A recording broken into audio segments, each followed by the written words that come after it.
Une découverte macabre a été faite en Égypte il y a quelques années. Vous voulez en savoir plus? 16 mains humaines, soigneusement enterrées dans 4 fosses sinistres. À première vue, elles ne ressemblaient pas vraiment à des mains humaines, car elles étaient anormalement grandes. Mais c'étaient bien des mains d'hommes. Bizarrement, il n'y avait que des mains droites, aucune main gauche. Et nous avons découvert qu'un ancien rituel très sombre avait eu lieu à cet endroit. L'art et les contes de l'Égypte ancienne parlent d'une cérémonie au cours de laquelle les guerriers présentaient la main droite de leurs adversaires comme preuve de leur victoire et demandaient de l'or en échange. Les Égyptiens croyaient en une vie après la mort, et couper la main de quelqu'un revenait à lui ôter son pouvoir pour l'éternité. S'assurer ce type de victoire était intéressant pour les guerriers. Dans le cas qui nous occupe, le combat avait opposé les Égyptiens aux Hyksos, qui vivaient dans ce qui s'appelait autrefois Canaan. L'Égypte a souvent été le théâtre de découvertes qui ont marqué l'histoire. Et il y a quelque temps, ce papyrus a été retrouvé. Quand on le déploie, il est un peu plus grand qu'un gratte-ciel. Le plus petit gratte-ciel du monde, d'accord. Celui de Wichita Falls, au Texas. À l'époque, les humains n'écrivaient pas sur leur téléphone, ils écrivaient sur cette chose, fabriquée à partir de la moelle du souchet papyrus. Il y a environ 2000 ans, les anciens Égyptiens ont composé quelque chose qui ressemble à un livre. Ils y ont décrit la plupart de leurs traditions funéraires et leur vision de l'au-delà. Ce manuscrit est considéré comme l'un des textes les plus importants de l'Égypte ancienne et il est encore vendu en librairie à ce jour. Il a été exhumé d'une chambre située juste au sud de la pyramide de Djéser, à Saqqara. Eh oui, Djéser est la pyramide la plus ancienne d'Égypte. Ce ne sont pas celles de Gizeh, comme le pensent la plupart des gens. Récemment, le site de Saqqara a été pris d'assaut par des archéologues super enthousiastes qui ont trouvé l'une des plus anciennes momies intactes d'Égypte. Ils pensent que cette momie bien conservée est la dépouille d'un homme fortuné. Elle a été découverte dans un puits profond, recouverte de plusieurs couches de feuilles d'or.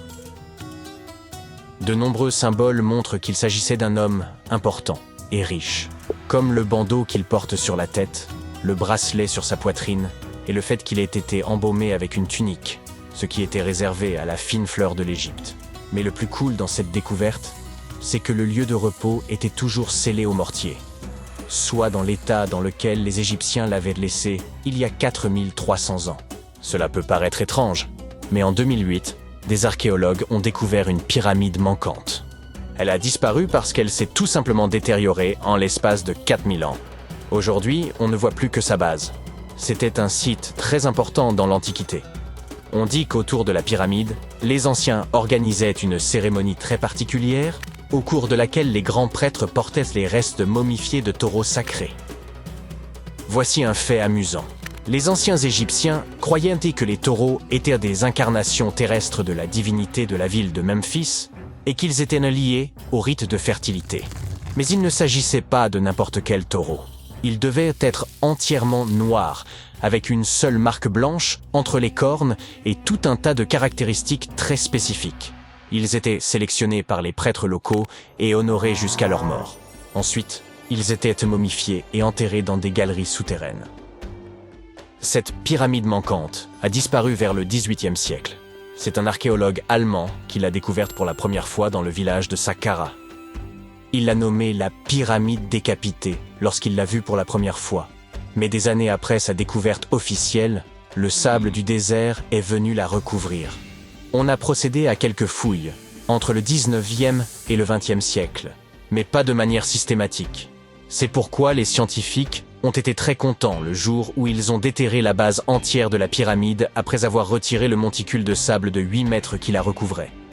Et saviez-vous que des archéologues américains fouillaient un cimetière égyptien qui pourrait contenir plus d'1 million de corps momifiés? Jusqu'à présent, les archéologues ont déterré environ 1700 momies. L'une des principales différences avec les autres momies égyptiennes classiques est que ces personnes n'étaient ni des rois ni des pharaons.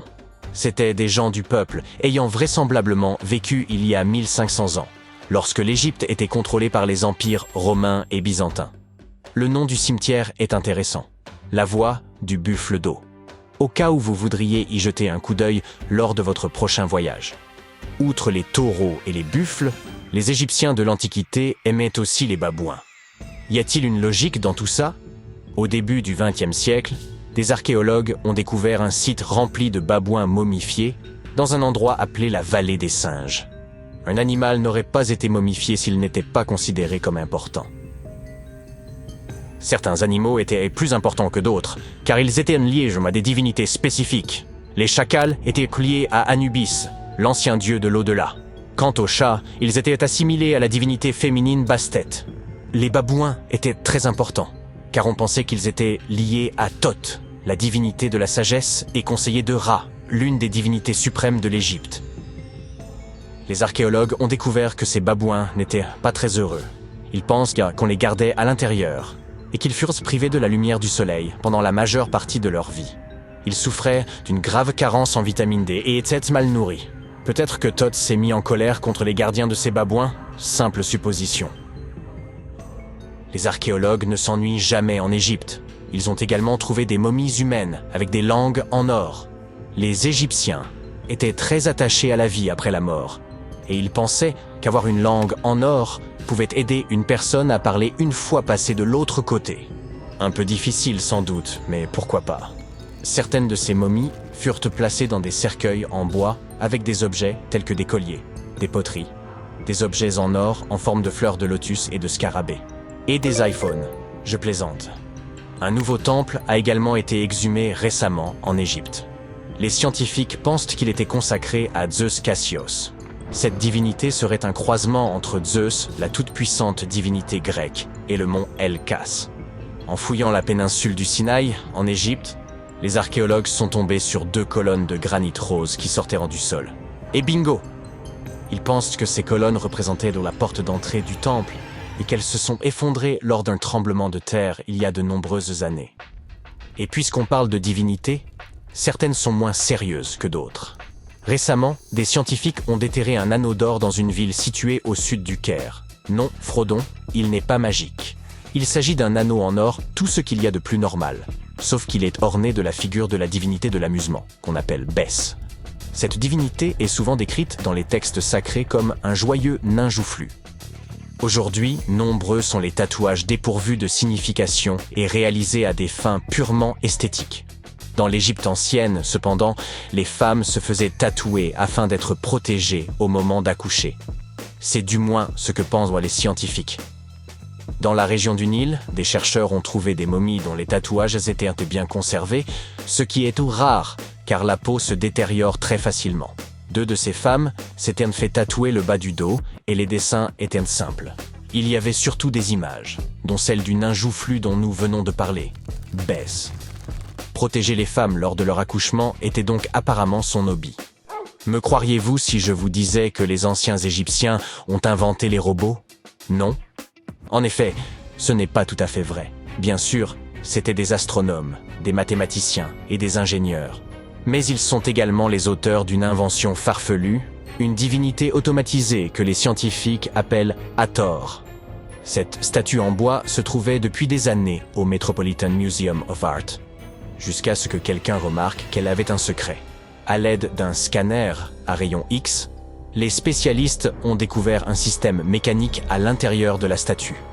L'axe en forme de poulie va de l'épaule de la statue à sa jambe gauche.